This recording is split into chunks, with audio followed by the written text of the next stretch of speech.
Sobat Trader, hari ini kita mau ngobrol bareng bersama Head Research and Education MBFX Denpasar.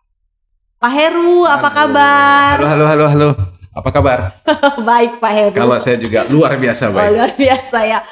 Hari ini saya mau nanya-nanya nih Pak Heru. Ada apa ini? Ini market nih Pak Heru. Kita ngobrolnya memang sekitar market ya Pak ya. Jadi kalau kita lihat akhir-akhir ini market ini mau kemana sih Pak? Kok kayak gimana ya? Kayak bagaikan pasangan yang sedang galau Pak. Sebenarnya arah mau kemana nih Pak Heru? Oh gitu. Jadi masih galau mau ambil posisi atau galau mau tahu arahnya kemana gitu ya? Yang pasti dua-duanya Pak. Kalau udah galau arah pasti udah galau mau ambil posisi apa?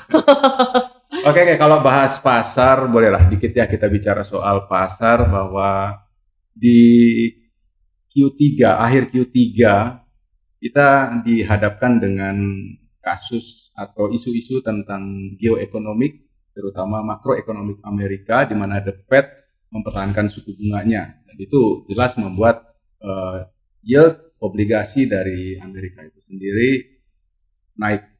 Dan itu akan memicu, dan pada akhirnya memang memicu indeks dolar naik. Ya. Oke, dan disitulah kita bisa dapatkan satu arah harga mau kemana, terutama aset-aset pasar keuangan seperti major currency dan komoditas. Oke, ini memicu indeks dolar naik ya Pak? Ya.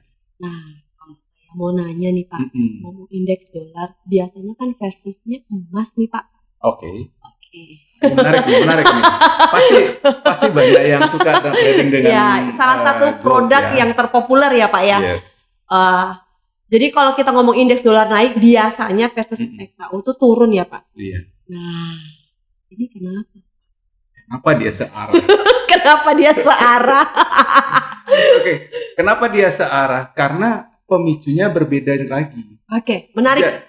Menarik ya. Jadi di akhir Q3 2023 ini, isu tentang makroekonomi Amerika, terutama tentang suku bunga, itu memang menggerakkan harga dolar menguat, terutama indeks dolarnya menguat. Tapi setelah itu masuk ke Q4 2023 ini ada satu kejadian yang memang sangat luar biasa, terutama dari geopolitik. Geopolitik yang terjadi itu adalah serangan kelompok Hamas ke Israel. Berarti intinya PRXAU USD ini kembali ke destininya, yaitu safe haven ya Pak ya? Satu safe haven, tapi sebelum kalau itu katakan sebagai safe haven sih itu udah biasa. Oke. Tapi kita harus tangkap before that happen.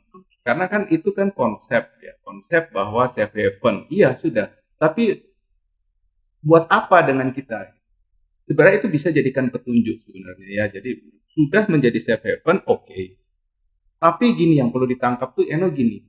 Jadi di setiap adanya ketidakpastian geopolitik, geoekonomik, geososial yang menyebabkan ketidakpastian satu suasana yang tidak ada suatu kepastian, itu akan memicu harga gold naik. Nah, geopolitik ini sangat kuat. Kita berkaca kepada kejadian Rusia dan Ukraina. Nah, di situ ternyata kan bersamaan tuh saat itu. Saat bank sentral pindah dari pelonggaran moneter pindah ke pengetatan moneter, di sini terjadi bersamaan juga di mana Rusia invasi ke Ukraina. Emas tetap aja naik. Jadi nih Pak, buat trader nih, sebaiknya emas ini diapain Pak? Oke, nice. Pertanyaan yang straight ya. Menarik. Jadi setidaknya begini, dengan munculnya ketidakpastian itu akan memicu emas naik. So, kita sudah akan dapatkan tema trading dong sebenarnya. Oke. Buy.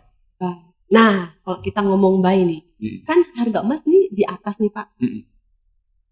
Kalau kita ambil buy, harga tertingginya di berapa Pak? Nah, kalau bicara soal harga tinggi kita harus lihat chart. Oke. Berarti kita skip dulu ya Pak ya. Tapi setidaknya untuk areanya Pak. Untuk area saya masih bisa lihat di area-area 1986 sampai 2006. 2006 ya. Oke, bagi para Untuk trader minggu ini ya. ya, untuk minggu ini silakan cek market area 1986 hingga 2006 ya Pak ya. Itu untuk minggu ini ya Pak ya. Minggu ini sampai minggu depan. Oke, itu minggu ini berarti akhir minggu di bulan Oktober ya Pak Heru. Di bulan Oktober. Ini kan kita sudah ngomong XAU, kira-kira kan seperti itu ya Pak ya. Nah, setelah XAU ini ada lagi Pak. Kalau Euro USD gimana Pak? Euro USD, oke. Begini ya, jadi aset-aset pasar keuangan itu ada 6. Ada currency, kemudian ada komoditi, kemudian ada stok, kemudian ada stock index, ada obligasi, kemudian bond, kemudian ada cryptocurrency. Nah, di sini menarik. Ada hal yang harus dipelajari bagi seorang trader ini, terutama tentang correlation analysis atau analisa beberapa aset yang terjadi, pergerakan harga antar aset-aset pasar keuangan ini. Fungsinya apa Pak? Fungsinya adalah untuk mengetahui jika indeks dolar naik, maka aset yang berpasangan dengan dolar itu akan kemana. Tapi yang tadi seperti kasus XAU tadi itu special case dong ya? Sama aja sebenarnya. Oh, sama aja. Sama aja sebenarnya. Akan tetapi di sini kita bicara soal kalau kita bicara soal indeks dolar, maka indeks dolar ini akan sangat berpengaruh terhadap currency. Sedangkan emas adalah komoditas. Apalagi emas dianggap sebagai safe haven, dan emas itu merupakan suatu aset pasar keuangan yang jika situasi kondisi tidak menentu, maka dia akan bergerak naik harganya. Seperti itu. Nah, di sini korelasi yang terjadi saat ini adalah di luar biasanya. Kenapa? Karena satu, perang. Yang kedua, Amerika sendiri ekonominya dalam situasi yang baik-baik saja. Rilis data GDP tadi malam juga masih baik-baik saja. Ya, seperti itu. Dan itu akan memicu obligasi tetap kuat, yield treasury tetap akan naik, dan indeks dolar akan naik. Nah, bagaimana dengan emas kalau kejadian seperti itu? Emas tetap naik karena pemicunya bukan dari makroekonomi Amerika. Jika tidak ada perang, maka itu akan berbasis kepada makroekonomi Amerika.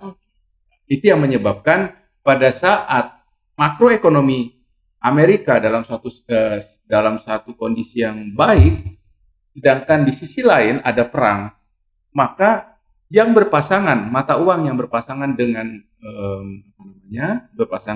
Amerika, major currency ini yang berpasangan dengan Amerika, ini akan melemah. Tapi emas naik. Nah, ada satu yang menarik lagi.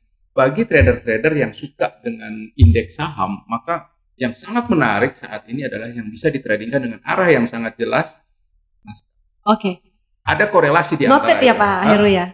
Bagi para trader coba dilirik yang belum pernah lirik market Nasdaq, silakan coba lirik-lirik market. Yang suka Nasdaq dengan adrenalin tinggi karena volatilitasnya sangat tinggi. Iya, benar. Tapi kalau kita sudah pegang arahnya dan kita arah itu berdasarkan dari korelasi yang terjadi, jelas sekali bahwa indeks saham Nasdaq ini masih berpotensi turun. Kenapa? Ya karena situasi yang tidak menentu. Saham juga bisa terpicu oleh kondisi yang tidak menentu.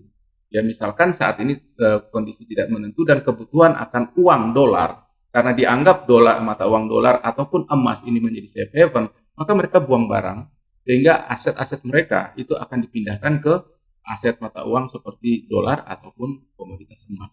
Oke. Menarik ya? Menarik sekali. Tadi kan kita ngomong XAU kan area untuk level minggu ini nih Pak.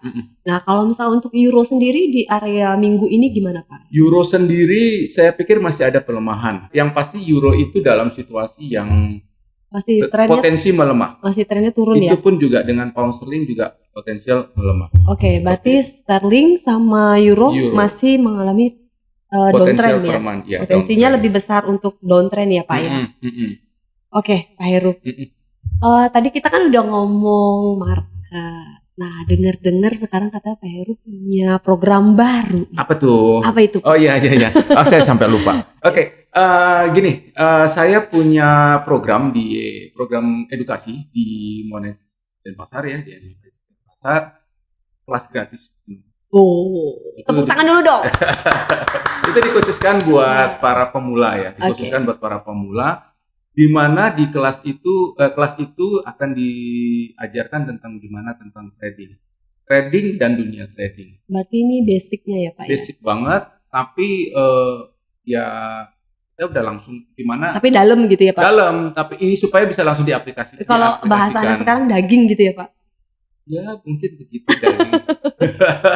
Seperti itu. Nah, itu hari apa Pak? Itu setiap hari Selasa dan Rabu. Setiap hari Selasa dan Rabu, kelas Pak Heru ya Pak ya? Ya, jam di 2 siang. Di MFX Denpasar jam 2 siang. Jadi buat para sobat trader yang mau belajar trading bareng, gratis kelasnya? Gratis. Bisa tanya jauh juga dengan Pak Heru ya Pak ya? Jelas. Silakan datang ke MFX Denpasar. Langsung di jam 2 siang ya Pak? Jam 2 siang. Itu pun sebenarnya juga saya juga tidak mengkotak-kotakan ya, karena trader ini kan ada yang masih pemula, ada yang sudah trading tapi masih bingung dengan tradingnya. Nah itu silakan datang. Saya akan bicara soal bagaimana menganalisis modal kita. Berarti ini kelas memang terbuka untuk sobat trader yang memang benar-benar mau belajar trading gitu ya Pak? Ya. Memahami apa itu trading, terutama dalam menganalisis modal, penggunaan modalnya kan banyak money management ya Pak ya? Iya, pada akhirnya kita akan bicara soal money management, rencana-rencana bisnisnya dibuat itu bagaimana, kemudian trading plan yang harus dipahamin, analisis pasar dari analisa teknikal maupun fundamental, baik itu analisa beritanya atau analisa korelasi ini akan saya ajarkan. Luar biasa Pak Heru. Ya, dan menurut saya yang menarik memang strategi trading, teknik trading ya, bukan strategi trading. Dalam hal ini strategi trading yang full back strategi dengan dengan teknik menggunakan indikator yang sangat sederhana, hanya single indikator, single moving average yang bisa disampaikan. Yang pasti profit itu nyata gitu ya Pak ya? Profit itu nyata dan resiko itu ada. Oke, resiko yang terukur ya Pak ya? Resiko yang terukur. Karena dalam dunia trading itu resiko adalah suatu kepastian. Menurut saya resiko adalah sebuah kepastian, reward itu possibility. Oke, baik. Terima kasih Pak Heru. Oke, kita sudah ngobrol-ngobrol sedikit ya Pak ya mengenai market. Ada peri XAU-USD, Euro, Sterling, dan juga noted buat Nasdaq yang belum pernah trading Nasdaq, coba dilirik untuk minggu ini ya Pak ya. Peluangnya cukup banyak ya Pak ya. Kurangin effort untuk mencari posisi beli atau jual jika arah momentumnya jelas kok. Benar sekali. Kita justru sibukkan dengan mencari area-area support untuk gold, bagaimana kita untuk bisa dapatkan entry point dengan resiko yang terukur ya Pak ya. Dengan resiko yang ini momentum kecil. Walaupun dikatakan sudah 2 minggu ini gold sudah naik, tapi itu selama perang semakin eskalasi, semakin melebar, cari support atau pembalikan harga di time frame kecil, ya arah jelas banget ya ke atas untuk entry point. Oke, baik. Terima kasih Pak Heru buat masukannya. Buat para trader juga terima kasih. Sampai kita ketemu kembali jangan lupa untuk para sobat trader, di setiap hari Rabu dan Kamis jam 2 siang silakan datang ke kantor MFX Denpasar. Pak Heru akan buka kelas gratis untuk para sobat trader semua. Lebih ke arah klinik sih sebenarnya. Oke. Klinik ya Pak ya? Klinik kelas workshop. Oke Pak Heru, terima kasih Pak Heru buat waktunya. Thank you, sukses. Salam profit itu nyata ya Pak ya dari MFX. Thank you semua.